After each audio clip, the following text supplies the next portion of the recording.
అసలు తెలంగాణలో బీజేపీ ప్రభుత్వం పరిపాలిస్తుందా, కాంగ్రెస్ ప్రభుత్వం పరిపాలిస్తుందా అనేది పెద్ద ప్రశ్న.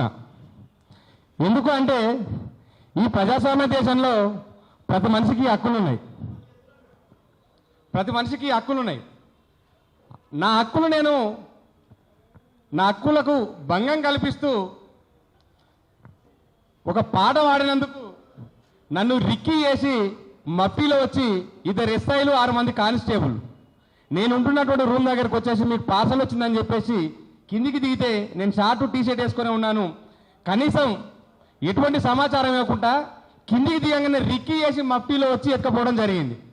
ఈ సందర్భంగా రాష్ట్ర ప్రభుత్వాన్ని నేను అడుగుతా ఉన్నా, నేను దొంగని కాదు, నేను లంగని కాదు, అదేవిధంగా నేను దోపిడిదారుని కాదు, ఓ స్మగ్లర్ను కాదు, అంతకంటే కిడ్నాపర్ను కాదు. భారత రాజ్యాంగ ప్రకారం ఒక మనిషిని అరెస్ట్ చేసే ముందు కనీసం ఒక అరెస్ట్ వారెంట్ అన్న చూపించాలి, 41 CRPC నోటీస్ అన్ని ఇవ్వాలి, లేదంటే పలానా పోలీస్ స్టేషన్కి వచ్చిన వాళ్ళని కనీసం ఐడి కార్డ్ అన్న చూపించాలి. దాంతో పాటుగా నా ఇంట్లో ఉన్నటువంటి నా భార్యకో, మా అయ్యకో, మా అమ్మకో ఖచ్చితంగా వాళ్ళ సంతకం తీసుకొని నన్ను తీసుకొని పోవాలి. నా హక్కులకు భంగం కల్పిస్తూ నన్ను మఫ్టీలో వచ్చి ఎత్తుకొని పోయి మీరు మార్వాడీల మీద పాట పాడితే 2 వర్గాల మధ్యన ఘర్షణ జరుగుతుంది.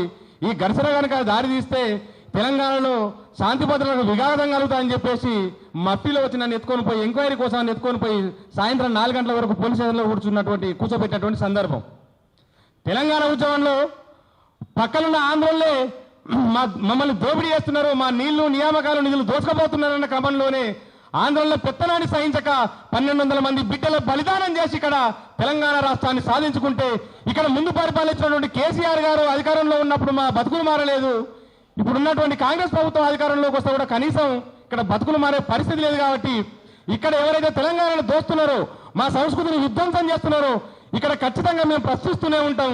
తెలంగాణ అంటేనే పాట, పాట అంటేనే ప్రశ్న.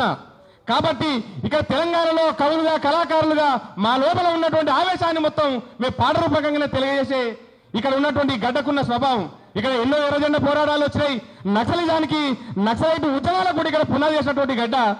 ఖచ్చితంగా ఇక్కడ తిరుగుబాటు నేల. కాబట్టి మార్వాడి మంది కొంప ముంచటోడా, మార్వాడి గలీజు దంద నేర్చినోడా, మార్వాడి తెలంగాణ ముంచటోడా, మార్వాడి బ్రిటిషోని వారసుడా.